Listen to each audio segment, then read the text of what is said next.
Thinking back to those days when you had your first mobile phone and brought it along to school, what happened to your phone?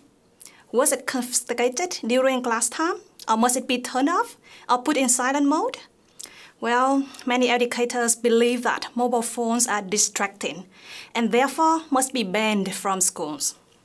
Their opinion is backed up by a study by Louis Philippe Belland and Richard Murphy, who studied mobile phone policies in 91 high schools in foreign cities in 2013 and found that following a ban on phone use, student test scores improved by 6.41%.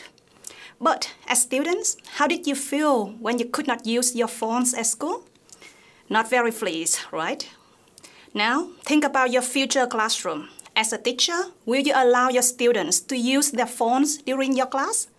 If you don't want your students to undergo what you have experienced, what will you do?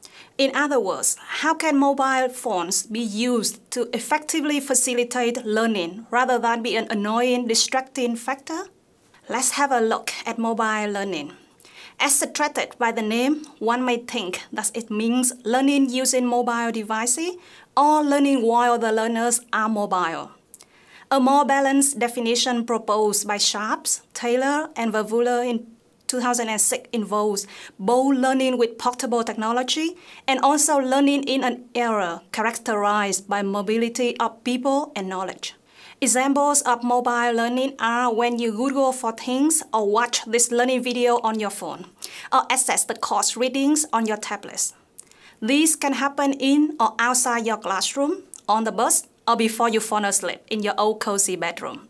Of course, there are certain obstacles, such as small screen size or short battery life or unstable internet connection while you are on the move. However, these do not prevent mobile learners from learning virtually anywhere, anytime. Mobile learning can be employed in a variety of ways by educational institutions and students. A common use of mobile learning is when schools send SMS reminders to students on their learning tasks, deadlines, and marks. Learning content can also be delivered to students to access in their own phones using videos, podcasts, tests, and pictures. On the other hand, students can learn virtually anything using apps on their mobile phones, even without internet connection. There are numerous apps which can help students learn math, English, composing music, or even bartending. Think of anything you can want to learn and search for it on Google Play or the App Store, and you will be amazed at the results. In addition to facilitating self-directed learning, students can also use their phones to communicate and collaborate in completing tasks using social media or learning platforms available on their phones.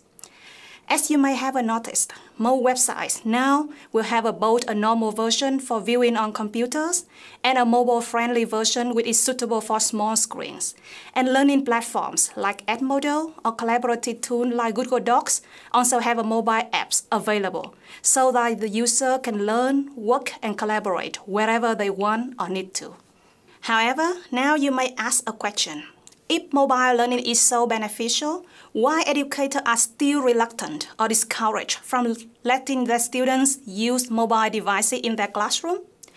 While mobile learning can be an effective way of individual self-directed learning outside the classroom, why can't it be used to enhance teaching and learning within the classroom? Well, if you have ever suffered from being parted with your phones during school or seen the impractical side of collecting all mobile devices from students and returning them at the beginning and end of class, then you may agree that there must be better solutions. From my own teaching experience, there are several ways you can let students use mobile devices to support their in-class learning and avoid letting them being distracted. Firstly, make what you are doing more exciting. Students won't spend time Facebooking if they are deep into that fabulous fun activity, right? So think of ways to make your teaching more interesting and engaging, using Google on your own phone or simply learning from trials and errors. It's always pretty easy to tell if your students are enjoying your lesson or dying to escape from it to use their phones. Secondly, let students work on their phones. Your students may or may not know how much they can use their phones to support their learning. Show them. Try out things yourself first. Then ask them to use that fantastic Droid tool in Nearpod to submit their answers and share it with the whole class for feedback and discussion. Or have them collaborate on completing a web quest using Google Doc voice typing function so that they don't have to type on the small screens. Be their learning companion, be patient, help them solve problems, and don't give up if technologies don't work at times. Third, give them more tasks and less time. It's important to remember that it takes time to learn how to use technology, and mobile technologies are no exception. So, the first time you introduce any digital tool to your students, give them enough time to explore and play with it.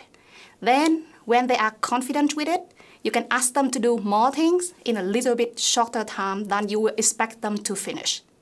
This will make sure students have to try hard to complete the task in the allotted time and hence can't use their phone for flirting around. Fourth, set clear principles. You may accept that students may sometimes be distracted by unexpected phone calls or SMS, or simply finish things earlier than their peers and want to check their Instagram for a minute. But it will always be good if you make your expectations clear or set principles right from the beginning. For example, all phones must be in silent mode during class. Or after a phone using activity, you can simply ask the student to put their phones face down on the table or on the floor, and this little trick can prevent them from checking their phones every 2 seconds. Finally, don't forget class management.